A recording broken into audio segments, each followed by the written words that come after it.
So we're back again looking at the Euro USD, literally my favorite pair. And let's look at the dates we're going to be reviewing. So first we're going to have a recap at what happened last time. So going from the 24th to the 28th, and then we're going to look at the 31st to the 4th. So let's go to it. 24. Okay, so here we go. We're starting. So from this end here, as you guys can see, I had this big um, arrow situation, and so I and well, what I was anticipating is for the market to come up a little bit and then continue to go down. But what actually happened? Let's see what actually happened. Mercury retrograde ended. With the Mercury retrograde, pause before I go any further. When it started over here, yeah, look at that beauty. When it started over here, look at how the market just doo-doo dropped beautifully. And also when it ended, but before it ended, it kind of like jammed in a zone for a little bit and then really dropped down. Like, so you've jumped in a zone, jumped in a zone, and then really broke that and went in. So Mercury retrograde ended on that 24th. And there was also some news at the beginning of that week, and I predicted the price to go down, and I'm very excited to say that it actually did that. And I'm still making money from this trade coming onwards this week. I've just put my stop loss in profit, and I'm just going to let it ride out how it wants to ride out until it hits TP or hits my stop loss. TP is take profit, stop loss is your break. So that way you're protecting yourself like a seatbelt. Brake, seatbelt, anything that is a tool of protection, that's what a stop loss is. And so yeah, price continued to go down, as you can see, to go down, to go down, and to go down until now we are back again on the 31st, which is a Monday, moon day, and we have a new moon tomorrow actually. So I'm going to pin that up somewhere, but we will have a new moon tomorrow.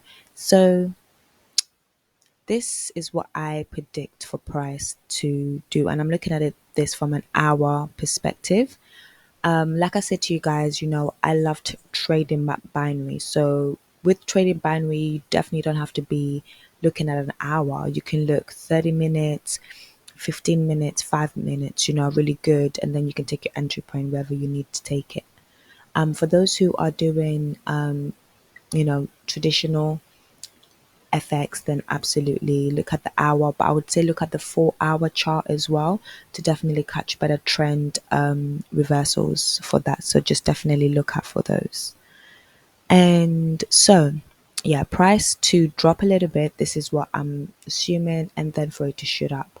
But let's see how that turns out, because there was some news as well. I saw that I think Poland or Portugal, I think it was Portugal, have gone through like an election or some sort, and they've hired a person who's looking to pump money back into the euros, because obviously, the euro has been really selling. So that's going to be interesting to see how that works out. And keep you updated as I come on next week. Plus, I also assume that price will continue to rise because of the new moon, and the new moon that's happening is happening in the sign of Aquarius, and Aquarius for the euros rules money. So I'm expecting some sense of money to come their way, and in their trade as well. So that's going to be really really, really, really useful. So moving forward, yeah, that is all I wanted to share with everyone.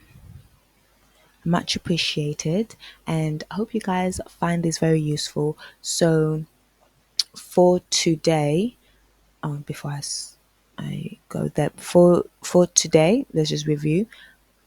Euro, in my perspective, is looking to go up. I haven't caught in with any of my indicators that I tap in with just yet. This is just all from my domes. So let's see how this works out. Let me screenshot this and save this picture. And what I did want to say was to screenshot this last week's results and take that picture as well and save that. That's wonderful. Okay, everyone, thank you so much for keeping updated with me. Much appreciated.